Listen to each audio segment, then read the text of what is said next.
It's worth bearing in mind that it is our employees, families, that are most susceptible to the vicissitudes of the market's contraction. This is going to show up in unusual ways. They will have to move. They'll maybe be foreclosed on. They'll have to move because of their spouse's job, or they'll have to have loved ones come and live with them. This starts to place strain on the energy and contribution that they can make to the business. So instead of us just being mad about it, we would do better to create the kind of environment where that sort of information can flow and we can build almost a collective and immunological support system in the culture that we have. Hi, David here today with the second part of a two-part conversation with my good friend Alastair Macdonald. I gave a little bit of his background on last week's podcast. So if you missed last week's podcast, you'll definitely want to go back and catch that one and then follow up with this one today. Today we'll be talking about culture wars, how to engage the disengaged, dealing with a lot of the labor force issues that came about through COVID, the helicopter money that let a lot of people stay home and still have a lot of money to profit off of. We've got people that don't want to go back to the office. We have people working from home. A lot of issues today. How do you find good people in an era where the unemployment is an all-time low, and then going into a recessionary period of time? Lots of discussions here. How do we stay relevant? How do we become a lighthouse to the rest of the community in which we're involved, and rather than contracting and playing small ball like most people will do? How do we play what we call the long game versus the short game? Short game being very transactional, 90 days out, looking at profit and loss. Yes, it's important to measure that, but that's not really going to get you through the long haul to where you want to be successful through the ups and downs of the market cycles, of which I believe we're going to see a lot more of. You've got to be able to go against the regular thinking of the herd mentality. In other words, know when to zig when others are zagging. These are the conversations we'll have today, and I hope that they are relevant to you, because that's our goal, to make conversations that you can take back, put into your strategic and tactical measures, and make the most out of the opportunities that come out of recessions, and not be a victim to those things that you feel like you can't control. Let's take this conversation this direction, and you have so much experience here because you've been a leader, a guide, a true guide, not just in Zimbabwe but also here in the States. The dangerous conversations that you mentioned. Let's talk about how we, as leaders of our businesses, so we have the people that help us do what we do, our staff, our employees. We also have family members who also, many of them, younger generation, maybe for the first time, also are heading into what we see coming on. I know you have two young adult children who are on their frontiers, and so I'd like to hear you talk about. Let's talk about first within our businesses. We have staff people. We need to have these dangerous conversations about the business, but certainly how individually, notwithstanding the fact that hopefully we can keep them employed. That's number one. But number two, what are they facing that they haven't looked at? Are they out thinking about they should go buy the new car, or this thing will turn over? How that's a very important part of maintaining the walled garden, the fortress around our businesses, and protecting it, because if our people are not protected, then all bets are off. Yeah, it's why I have. Fortunately, it was later than I would have liked, but early enough for me to discover the value of culture. Culture reigns supreme in a business, and there's never been a better time to double down on your culture. At 3.5% unemployment, we are held hostage by a very tight labor market. And we are, those with a fragile culture or an undefined culture, are very susceptible. Everyone is susceptible to losing employees to the highest bidder. But we become extremely susceptible in an environment like this. And what is it that keeps people? Well, assuming that we've satisfied our own professional version of creating a Maslow's hierarchy of needs for our employees, what is at the pinnacle? Well, a sense of belonging, sense of being a part of something. That is what will trump all the other items stacked in the pyramid. And I know this to be true. This is what loyalty wishes it could be. Loyalty really doesn't exist in the professional realm. It's a myth. Those who say they have it, I would caution them to run kind of a messianic audit of what it is that you really, it's simply a matter of alignment. And it's our job, which is another word for us to say relevant. It's our job to stay relevant to the needs of those that we serve and those that support us. So culture is critical. This is the only kind of prophylaxis that I know that can protect us from getting squeezed everywhere we turn outside. Because when somebody comes to me and says, well, look, you pay me $25 an hour, but they're willing to pay me 28 down the road, depending on the culture in my practice, if I don't have a good culture, that conversation won't even emerge. They'll just leave. But if the culture is set up for transparency and authentic leadership, that conversation can at least be had.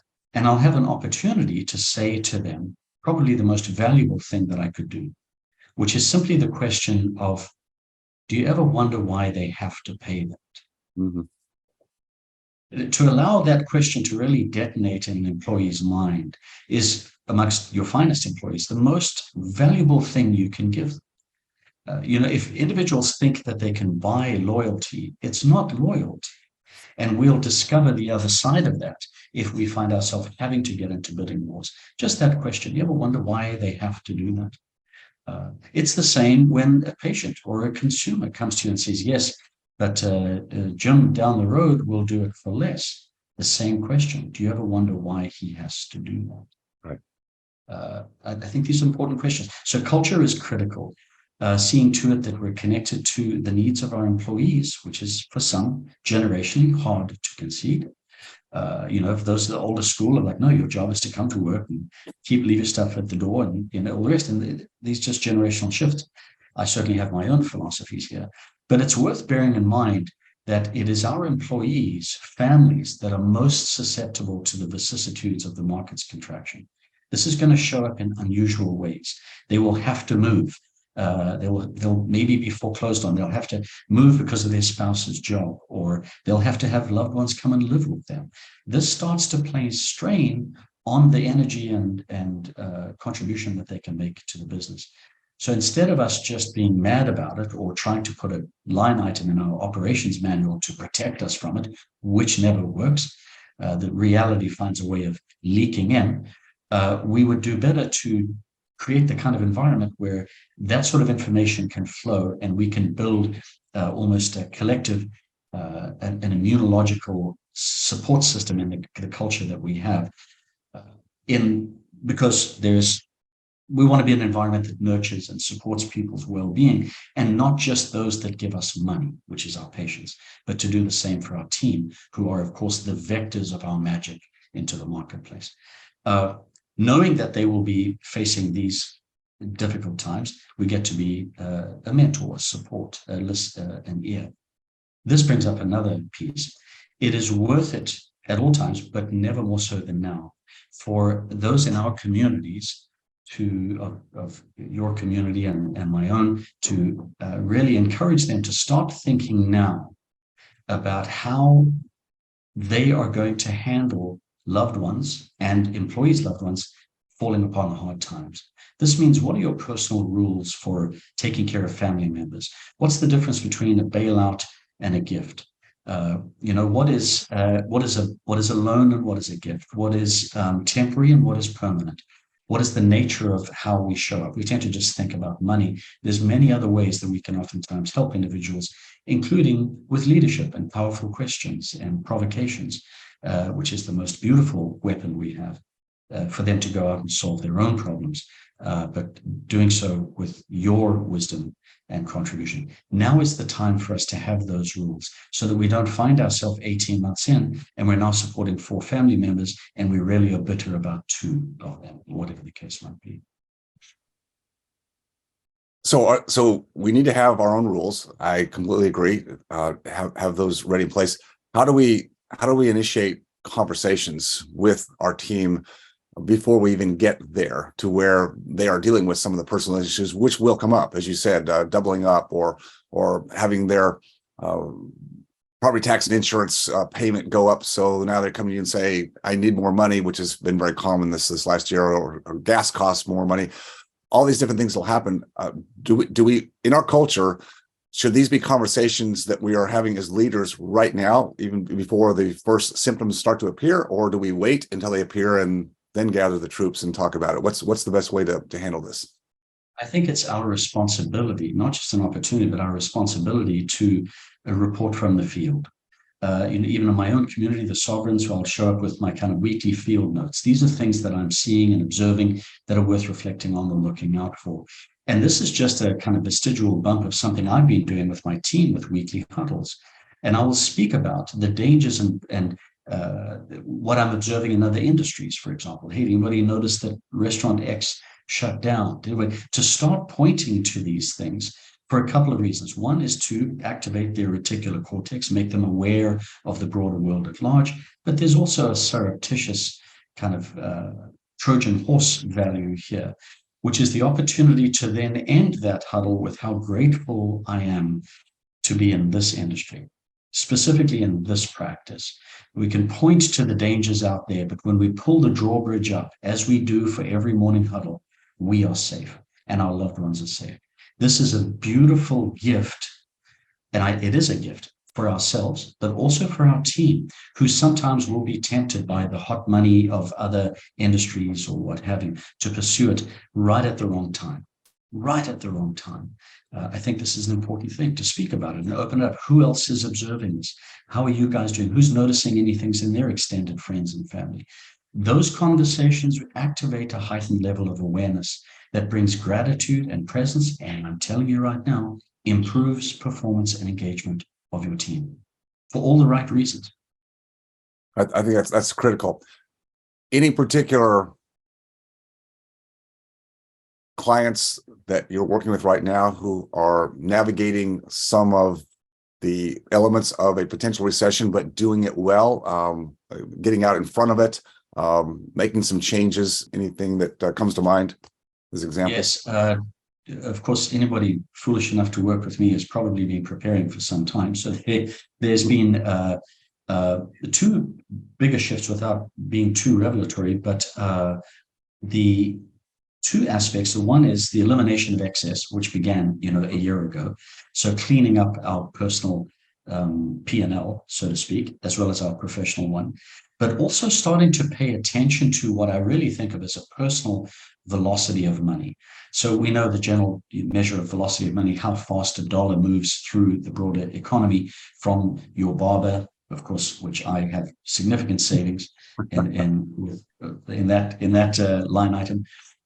So the dollar that you pay your barber and how soon it travels back into the practice that you own as a standard measure of money. We have our own internal professional velocity of money measure, which is to say how fast can deals turn over? How quickly is money moving through my business? Why?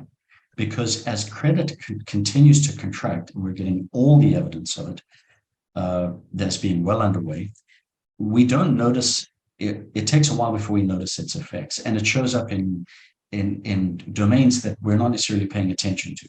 This giant office tower in San Francisco was priced at 300 million 4 years ago and just sold for 60 million, for example. These seem anecdotal to us, but anecdote, in my experience, is just early data. So it starts to show up in our business, and we say, well, when the economy is in a booming time, we can allow for longer sales processes. We can allow for to carry more debt on the books. If somebody is financing their own procedures, we say, no problem, I'll give you 12 months to pay.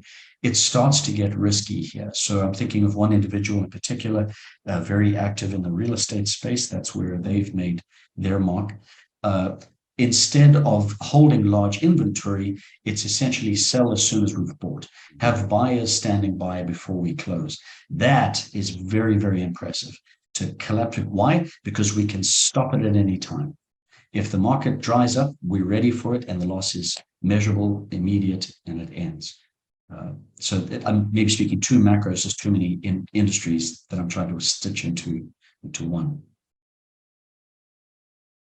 Anything on the dental front? And that would be a good example of what somebody's doing in forecasting opportunities, but also the elements of contraction in the economy and dealing with some of the issues that we're talking about today. We're no different than that famous general who's fighting yesterday's war. or the last war, meaning that we might, it's only after April that we start saying, hey, we've got to fix our cancellation problem, overlooking the fact that it shows up every April and every September. That might, of course, be, and I think it is, a canary in the coal mine of broader contraction, just as we discussed with individuals sloughing off discretionary aspects of the work that docs are proposing. But beyond that, there's something for us to think about is we're very much reacting. Sorry, I lost my way. We're reacting to previous trends, previous good and bad experiences. But every one of these is a forecast. And we've touched on this a bit in the past, but when you decide to add an op or let a doc go, these are forecasts. You are taking some aspect of your recent experience and you're extrapolating it into the future and calling it a forecast. Linear extrapolation is fine as long as the trend is early or we're mid-trend. But when you are entering a transition, as we are, linear extrapolation is the worst forecasting method on earth because it does not anticipate change. So docs that are coming in and saying, I'm blowing out the walls and I'm going to put an extra 10 ops in, they are doing that in response to the last year's worth of demand.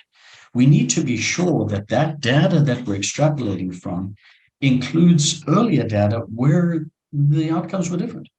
And this would be a good time to do it.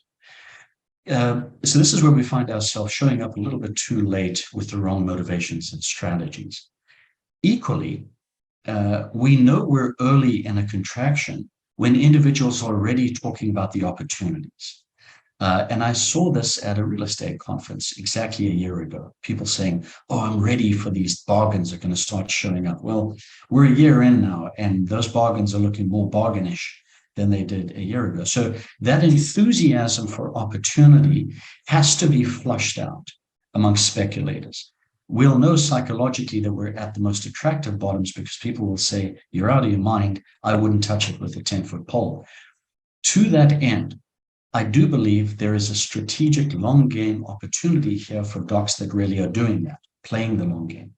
The truth is we're all playing the long game, but most of us are playing with short-term perspectives. And we live from, 90-day cleanse to 90-day cleanse. We never really established long-term healthy habits. But if we embrace the fact that we're playing the long game, beginning to establish yourself as a leader among your peers in town, in your community, is an extremely smart thing to do now. Why? Because there's why and how. Why? Because the time will come when a certain percentage of every industry, especially those nearing their kind of later years, planning on retiring, are beaten down by what lies ahead of us. They get tired of employment issues or patients not paying their bills, whatever it is. And they say, I was going to retire in 3 years. I'm going to just do it now. Mm-hmm. I want to sell. These individuals will gravitate toward your strength in the storm. So we talk about how to go about doing this. Now is the time to begin almost an unbelievably generous giving energy to your community. Why? Because no one's doing it. Everyone's becoming, everyone is retracting, right. Overlooking, consolidating and starting to worry about themselves. Put yourself out there in your community. Have an event at your practice. Teach some concepts about practice leadership that have really served you. Position yourself as a resource for them as practice owners. There's more than enough business to go about.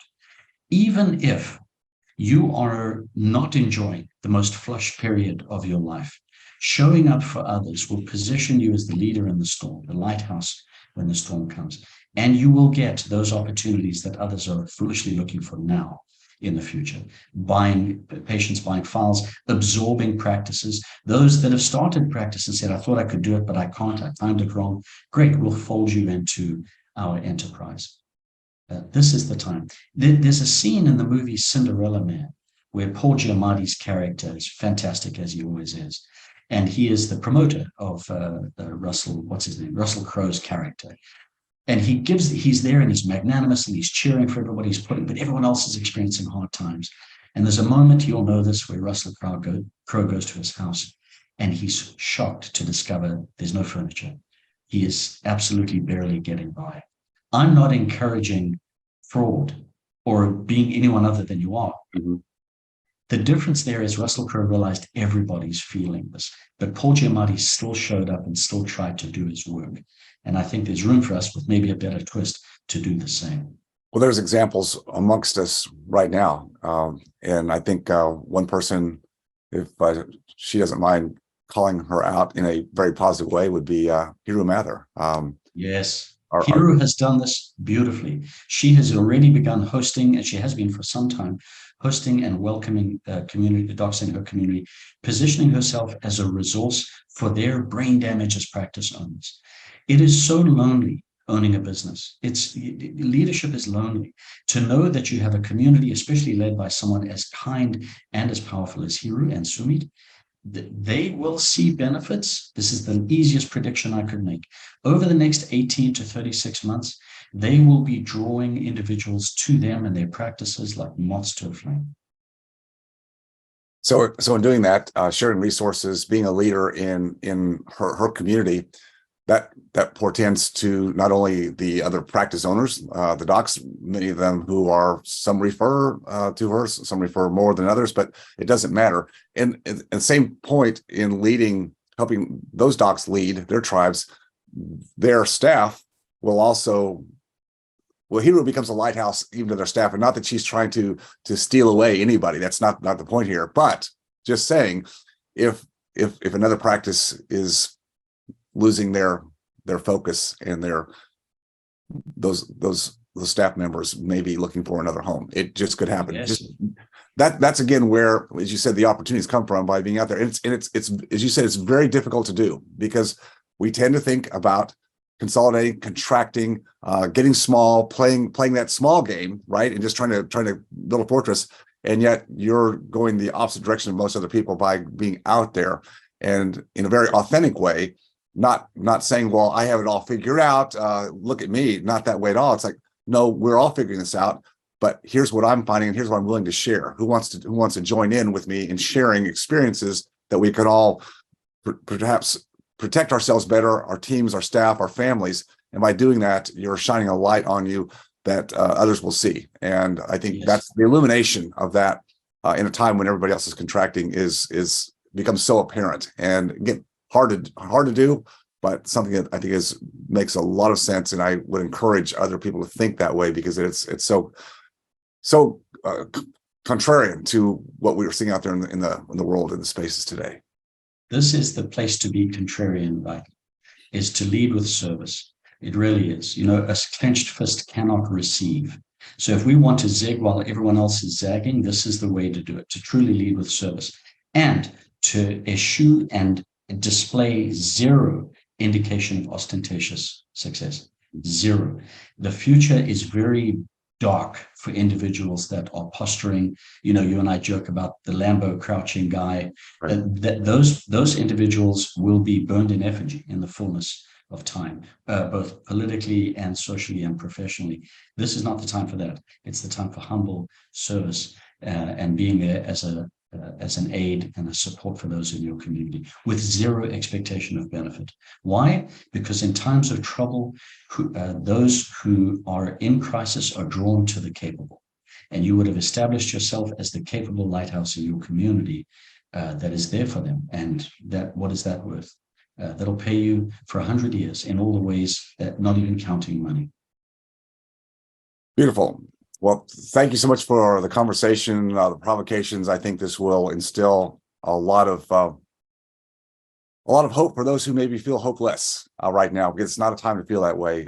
We're very blessed with a lot of gratitude for where we get to live today and the opportunities there. And I think just learning to be better leaders and communicators is really what this comes down to. So I appreciate the time and those insights today, Alastair. David, whether it is their team or your family or your peers or people you've otherwise seen as your competitor, now is your time to shine. It really is. Most Glad definitely. to be here. If you enjoyed watching or learning from this video, please leave a like and subscribe to my channel for more content. If you have a question about any of my content or this specific video, just please leave a comment down below. And as always, stay focused on your freedom. I'll see you next time.